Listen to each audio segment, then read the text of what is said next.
Assalamualaikum warahmatullahi wabarakatuh.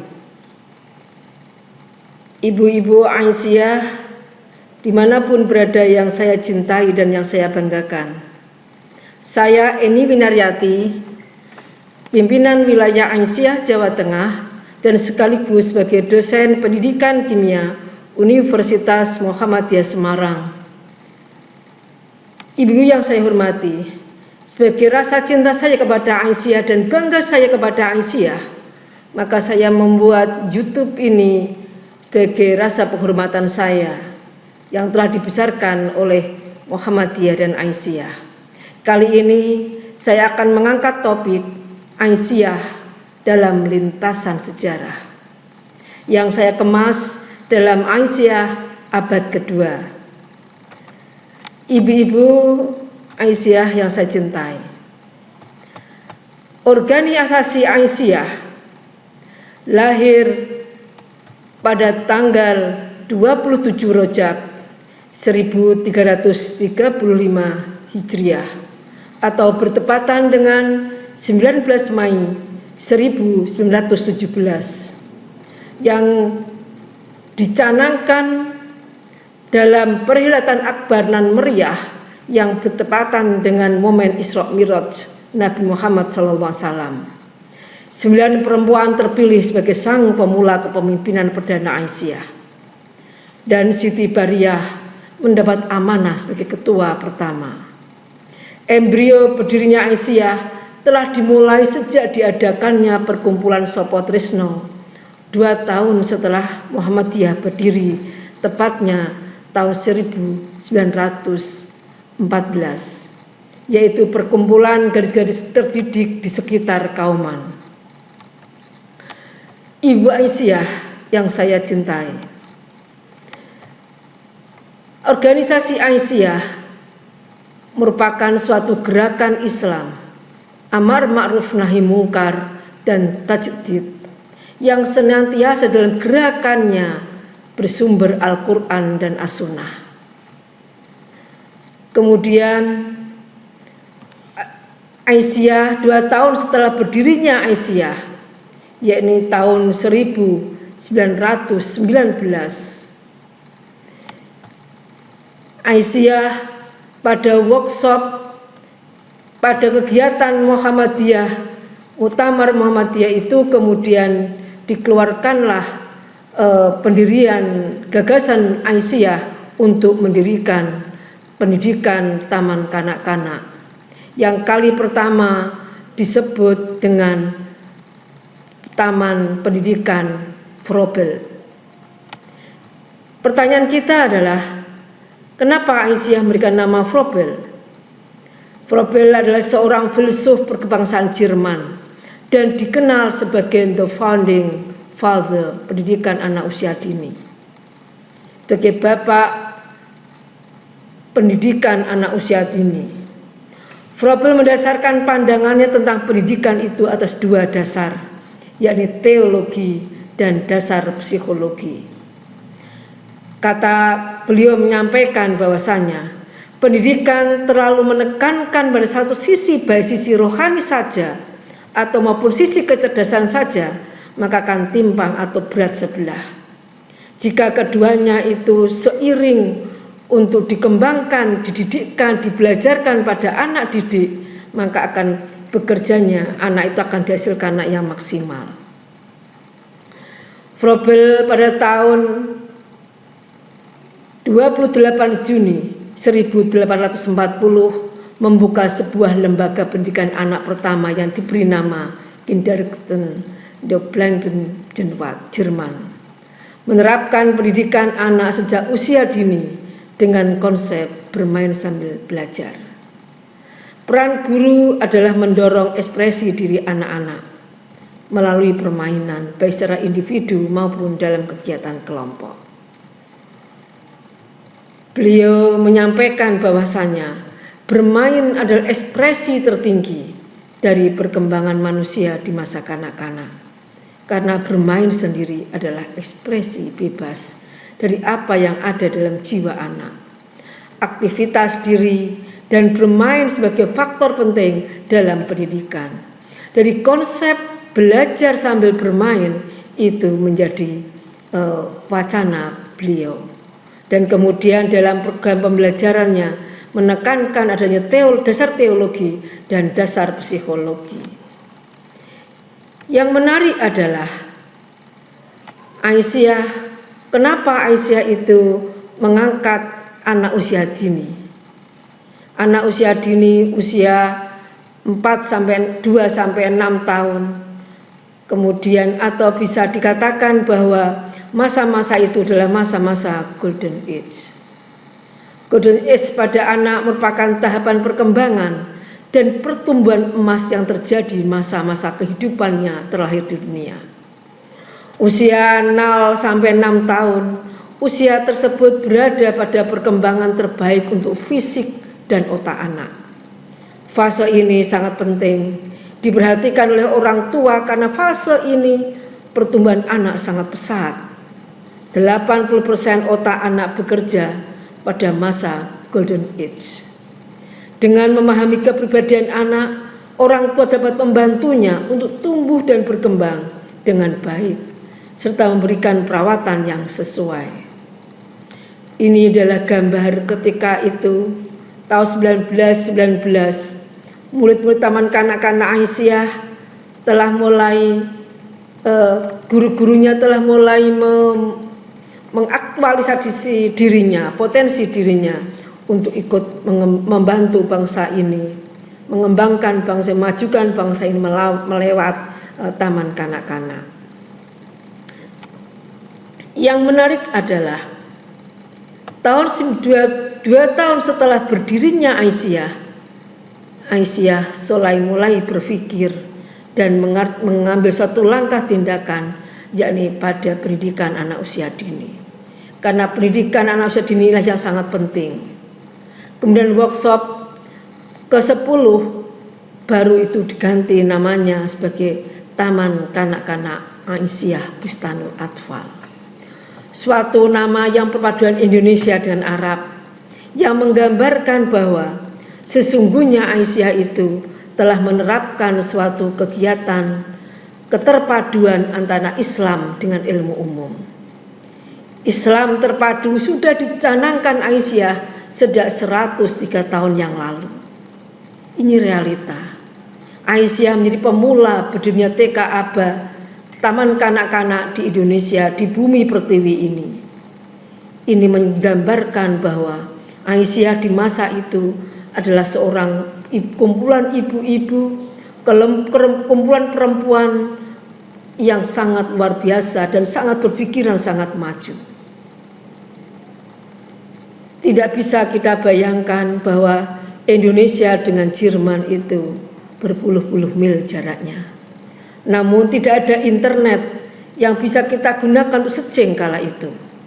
Namun Ibu Aisyah sudah berpikir jauh ke depan bahwa TK Aba ini kelak akan menjadi ciri khas dari Aisyah atau organisasi Aisyah. Dimanapun Aisyah itu orang akan mengenal TK Aba, Taman Kanak-kanak Aisyah Bustanul Atfal. Yang menarik lagi adalah ketika tahun 1922 Aisyah memiliki musola Aisyah.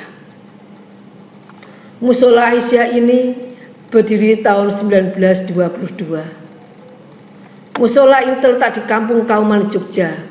Sebelum di musola di lahan ini berdiri rumah milik Haji Irsad.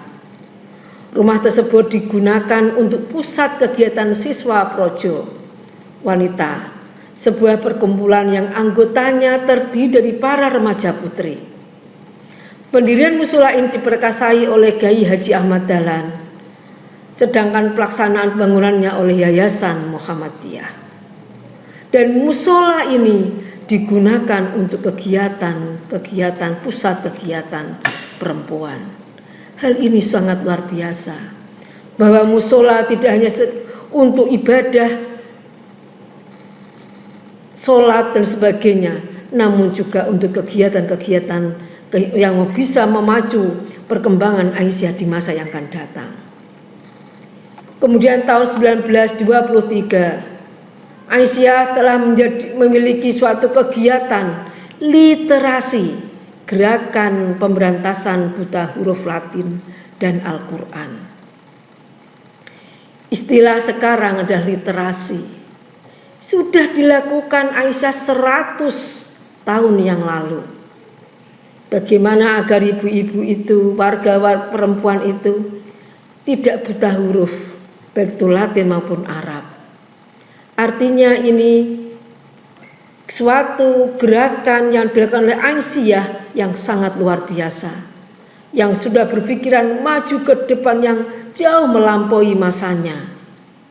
Kemudian tahun 1926 Aisyah memiliki majalah Suara Aisyah, dan sampai sekarang ini Suara Aisyah ini masih eksis. Suatu aktivitas yang luar biasa. Setelah melakukan pemberantasan juga diwujudkan dalam action nyata, yaitu Suara Aisyah. Suara Aisyah adalah suatu wadah media untuk menampung bagaimana ibu-ibu yang kala itu sudah dilatih untuk pemberantasan baca tulis Arab dan Latin dan Arab, kemudian diberi kesempatan untuk bisa mengaktualisasi dirinya dalam suatu wadah Suara Aisyah. Kemudian tahun 1928 prakarsa Federasi Organisasi Perempuan adalah Aisyah. Kemudian bersama mengumpulkan ibu-ibu yang kala itu berjumlah sekitar 1.000 orang. Aisyah bersama-sama dengan perempuan-perempuan di zaman itu kemudian mendirikan suatu kegiatan, yaitu Kongres Perempuan Kowani. Kongres Perempuan Kowani ini 80% orang-orangnya adalah warga Aisyah. Kongres Perempuan pertama yang dimulai pada Sabtu malam 22 sampai 23 Desember 1928 merupakan wakil 30 organisasi wanita dari seluruh Jawa dan Sumatera. Kegiatan ini berlangsung di Gedung Joyodipuran. Kemudian organisasi ini menjadi cikal bakal organisasi perempuan di Pertiwi ini, Kowani. Kemudian tahun 1930 Aisyah sudah berpikir jauh ke depan bahwa Aisyah ke depan pasti akan besar, sehingga kemudian mendirikan badan pembantu pimpinan. Kalau level sekarang adalah menteri. Ada beberapa yang dibentuk, diantaranya adalah urusan al-dzakirah, mencari dana, dan urusan wal asri, beasiswa sekolah, ada tabligh, penyiaran agama, dan lain-lain. Kemudian tahun 1930 Aisyah mencari kader, sudah berpikir bahwa estafeta perjuangan pasti akan terjadi. Maka kemudian digemblenglah kader-kader muda Aisyah, siswa Proyo, yang kemudian menjadi Nasihatul Aisyah, kadernya Aisyah. Dan tahun 1937 mengadakan lomba bayi sehat. Lomba bayi sehat ini sampai sekarang pun masih berlangsung. Dan Aisyah selalu menjadi yang pertama. Bila kita cermati seluruhnya ini, baik ketika mendirikan TK Aba menjadi yang pertama mendirikan TK. Kemudian muda Musola Aisyah yang berpikiran maju ke depan bahwa selain kita itu beribadah mahdoh sehari-hari itu juga dipikirkan kegiatan muamalah. Kemudian tahun 23 sudah berpikir bahwa literasi itu pasti akan dilakukan ke depan. Dan sekarang sudah berkembang literasi, teknologi literasi, manusia literasi, big data dan sebagainya. Aisyah sudah mencanangkan 100 tahun yang lalu yakni Gerakan Pemberantasan Buta Huruf Latin Al-Quran. Dan keterampilan menulis sudah dilaksanakan melalui Suara Aisyah yang sekarang masih eksis. Semuanya ini selalu menjadi yang pertama.